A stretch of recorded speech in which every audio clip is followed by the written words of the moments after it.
Hi, I'm Jeremy, and I'm your host of Tell Me Wine TV, where we try to answer your questions about wine right here on the internet. And today's question was sent in from Leo from Brooklyn, who asked about ice wine. What is it? I guess that's the question.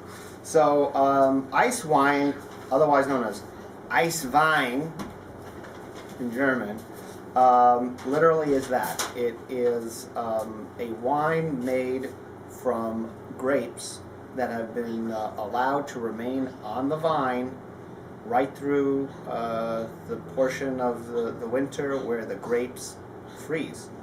And my understanding is the grapes cannot be affected by botrytis, and they have to be in good condition. So the grape freezes, and the water freezes, but it leaves the sugar and other dissolved solids unfrozen. And so imagine, if you will, if you were able to take all the water out of a grape, much like a raisin, and press it, you're going to get a very, very, very concentrated wine product. You know the expression, you can't get blood from a stone. You need quite a bit of grape product to create what minuscule quantities of ice wine that are produced worldwide. I think they're best known as coming from Canada and Germany. In fact, you see here, 75% of all ice wine in the world does come from Canada, where of course it's cold. And we're lucky to have an example here. Ice wine can be made from any grape. I don't think there are any restrictions there. This particular one is made from Riesling, and is from the Okanagan estate of Jackson Triggs. It's a 2005 reserve. I've never had this wine, and we're going to open it now. Now, another wine that does something similar to ice wine is the wines, for example, of Sauternes, where botrytis or Tokai is that kind of freezing effect.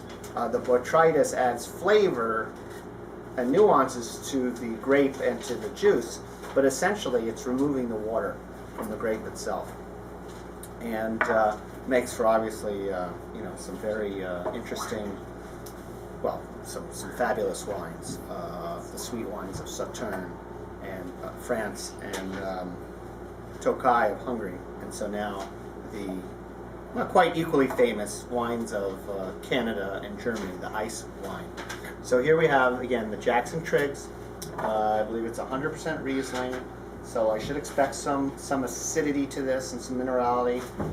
And let's see, 2005 vintage.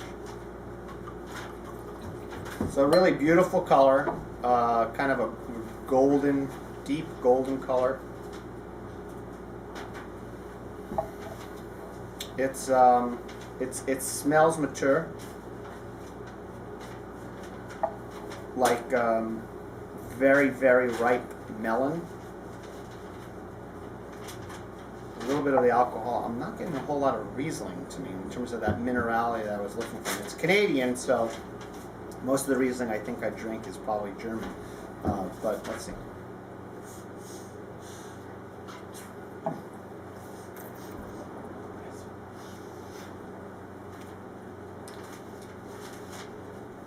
The acidity is absolutely there.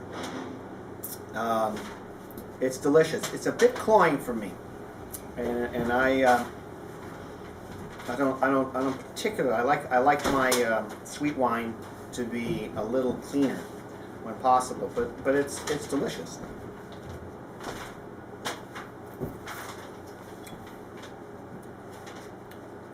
Yeah, everything's ripe about it. It's like ripe melon and Bartlett pears. When you have a really juicy, overripe Bartlett pear, and it's all juicy and slurpy. That's what this is like. And it's not dry enough to drink by itself, so this is definitely with nuts and other dried fruits, cheeses. I imagine it would also go well with. And foie gras. If you do a nice seal foie gras, could be very good with it.